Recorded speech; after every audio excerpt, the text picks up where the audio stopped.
दोस्तों, समय का पहिया कभी नहीं रुकता।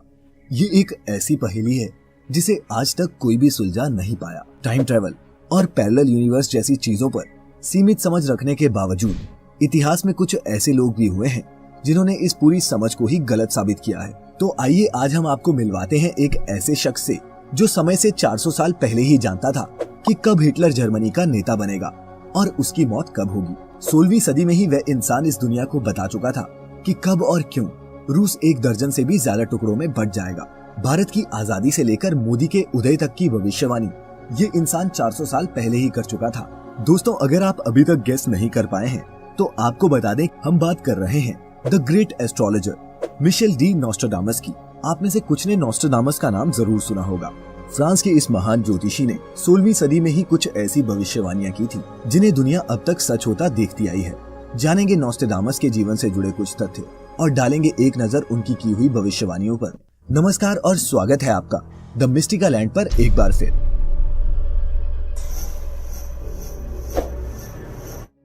जन्म और शुरुआती जीवन।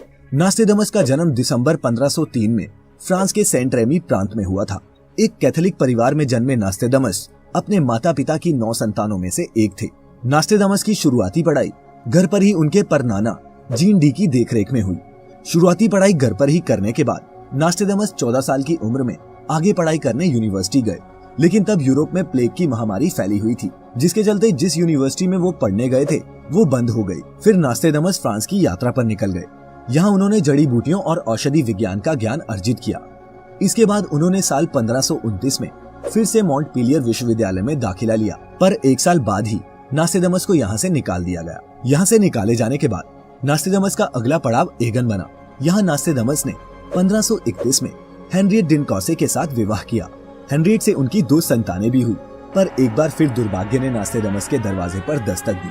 1534 में प्लेग ने नॉस्ट्राडामस से उनके पत्नी और बच्चों को छीन लिया। कुछ समय बाद वो इटली चले गए। आइए अब जानते हैं कि नॉस्ट्राडामस एक वैद्य से ज्योतिषी कैसे बने। कुछ साल इटली में रहने के बाद वे पुणे 1545 में फ्रांस लौटे, पर इस बार उनका जीवन एक नया मोड़ ले चुका था। इस बार नॉस्ट्राडामस ने फ्रांस में फैली प्लेग की महामारी को रोकने के लिए खुद को समर्पित कर दिया।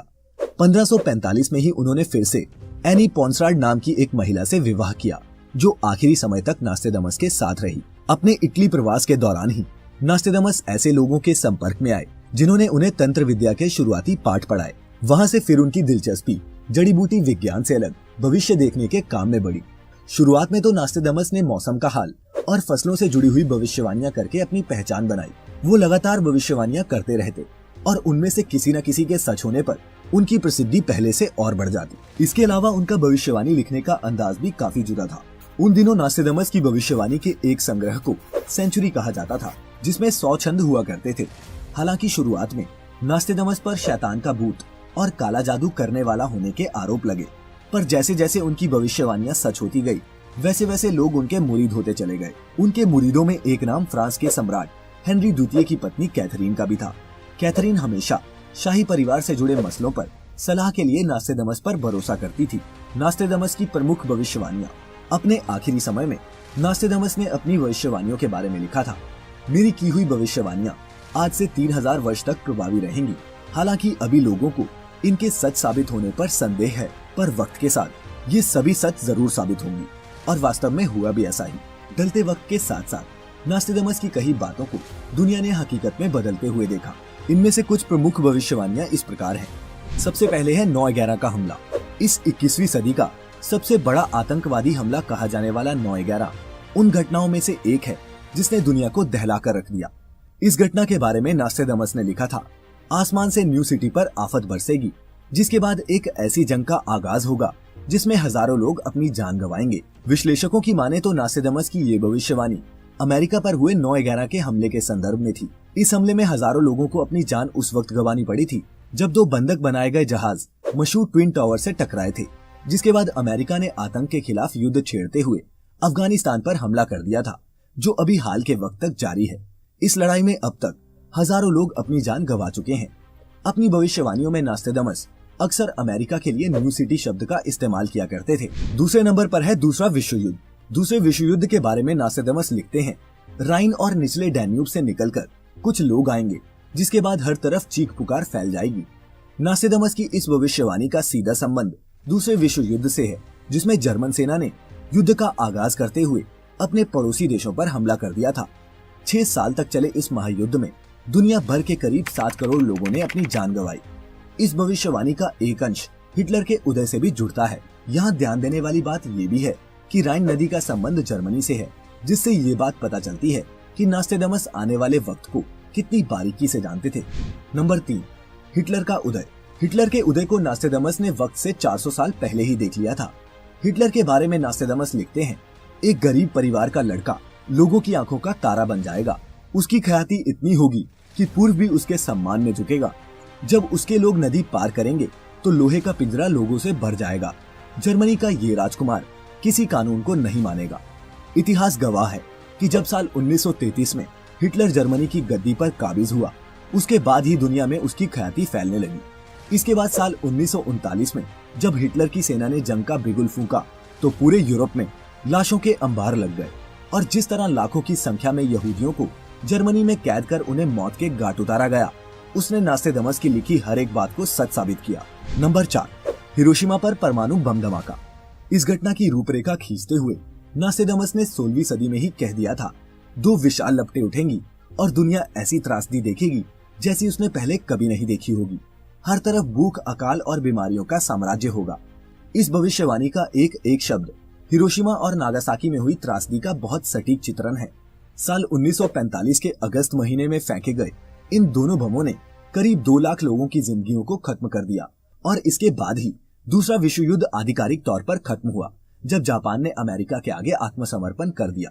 पर आज इस घटना के 70 साल बाद भी लोग उस परमाणु विस्फोट से फैले रेडिएशन का खामियाजा भुगत रहे हैं। अब बात करते हैं कुछ ऐसी भविष्यवाणियों की जिनका सच होना अभी बाकी है या फिर वो अभी तक घटित नहीं हुई है। सबसे पहले है तीसरा विश्व युद्ध। तीसरे विश्व युद्ध के बारे में नास्टेडमस 2 बातें लिखते हैं। ये ईश्वरवादियों और गैर ईश्वरवादियों के बीच एक संघर्ष होगा, और साथ ही इसको आगे बढ़ाते हुए लिखते हैं, एक सेनापति उत्सुकतावश पीछे भागती दुश्मन सेना की फौज का पीछा करेगा। वह उसके बचाव चक्र को भेदता हुआ उन्हें रोक देगा। वह पैदल भागेंगे। अंतिम जंग गंगा के किनारे होगी। इससे 2 बातों का स्पष्ट संकेत मिलता है कि होने वाले युद्ध में भारत की एक अहम भूमिका होगी, और अगर वर्तमान की परिस्थितियों को देखें तो इस बात में कोई ज्यादा संदेह भी नहीं है कि भारत ही अब किसी भी बड़ी घटना का केंद्र होगा। फिर चाहे वह चीन से तनाव की बात हो या फिर पाकिस्तान से, दोनों ही सूरतों में किसी भी टकराव या युद्ध का केंद्र भारत ही होगा। नंबर 2, भारत का भावी नेता। नास्टेडमस की तमाम चर्चित भविष्यवाणियों में से एक भविष्यवाणी ये भी है जिसमें नास्टेडमस कहते हैं, 3 और घिरे समुद्र क्षेत्र में वह जन्म लेगा जो बृहस्पतिवार को अपना अवकाश दिवस घोषित करेगा। उसकी प्रशंसा, प्रसिद्धि, सत्ता और शक्ति बढ़ती जाएगी। भूमि और समुद्र में उस जैसा शक्तिशाली कोई न होगा। अर्थात भारत जैसी कोई ऐसी जगह जो 3 तरफ से पानी से घिरी हुई है, वहाँ एक ऐसा आदमी जन्म लेगा जो दुनिया की सोच को एक नई दिशा देगा। वो लीडर रविवार की जगह बृहस्पतिवार को छुट्टी घोषित करेगा। चूँकि बृहस्पतिवार को हिंदू धर्म में शुभ माना गया है और हिंदू धर्म की महत्ता भारत जितनी किसी और देश में नहीं है, इसलिए यहाँ इस भविष्यवाणी में भारत और इसके किसी भावी नेता की बात हो रही है। इसमें कोई संदेह नहीं है, लेकिन वो नेता मोदी जी हैं, ये सोचना बेमानी होगी। नंबर 3, दुनिया का खात्मा। ये भविष्यवाणी नास्टेडमस की सबसे चर्चित भविष्यवाणी होने के साथ साथ सबसे विवादास्पद भविष्यवाणी भी है। दुनिया में आने वाली प्रलय के बारे में नास्टेडमस लिखते हैं, मैं देख रहा हूँ कि आग का एक गोला पृथ्वी की ओर बढ़ रहा है जो धरती से मानव की विलुप्ति का कारण बन सकता है। कुछ लोग इस भविष्यवाणी को तीसरे विश्व युद्ध से जोड़कर देखते हैं, तो कुछ का मानना है कि धरती पर कोई उल्कापिंड तबाही मचाएगा। जो भी हो, सत्य तो सिर्फ भविष्य के गर्भ में है। नास्टेडमस की मृत्यु। आखिर में बात करते हैं नास्टेडमस की मृत्यु की, जो इनके जीवन की ही तरह बेहद इंटरेस्टिंग थी। लगभग 63 साल का जीवन जीने के बाद साल 1566 में प्लेग की बीमारी से नास्टेडमस इस संसार से विदा हो गए। उनकी अंतिम क्रियाएं फ्रांस के सलोन प्रांत में हुई, लेकिन उनकी शक्तियों का अंदाजा उनकी मौत के वक्त हुए एक दिलचस्प वाकये से लगाया जा सकता है। अपनी मौत से कुछ दिन पहले उन्होंने एक सुनार को अपने पास बुलाया और उसे एक सोने की प्लेट बनाने का आदेश दिया। उस प्लेट पर उन्होंने खास तौर पर मई 1791 खुदवाया और साथ ही ये भी आदेश दिया कि उस प्लेट को उनके साथ उनकी कब्र में दफना दिया जाए। इसकी वजह उस वक्त तो किसी की समझ में नहीं आई, पर यह भेद 225 साल बाद खुला जब नास्टेडमस की कब्र को खोदा गया। ये बात मई 1791 की है, जब फ्रांस में क्रांति का दौर चल रहा था। तभी कुछ क्रांतिकारियों ने नास्टेडमस की कब्र को खोद दिया। कब्र को खोदकर जब उनके अवशेषों को निकाला गया तो उनकी नजर एक सोने की प्लेट पर पड़ी जिस पर लिखा हुआ था मई 1791। ये वही प्लेट थी दोस्तों जिसको नास्टेडमस के शरीर के साथ दफनाया गया था। इस घटना ने उस वक्त पूरी दुनिया में सनसनी मचा दी थी। लेकिन दोस्तों जो भी हो, चाहे नास्टेडमस सच में भविष्य देख सकता हो, चाहे महज इत्तेफाक के चलते उनकी कुछ प्रोफेसीज सच हुई हो, क्योंकि उनकी राइटिंग समझना बेहद मुश्किल है, कुछ खास फायदा है नहीं। दोस्तों आप इस बारे में क्या सोचते हैं, नीचे लिखकर हमें भी बताएं। जुड़े रहें द मिस्टिका लैंड के साथ यूट्यूब और फेसबुक पर। वीडियो अच्छी लगी हो तो शेयर करें। फिलहाल आज के लिए इतना ही। आपका बहुत बहुत शुक्रिया।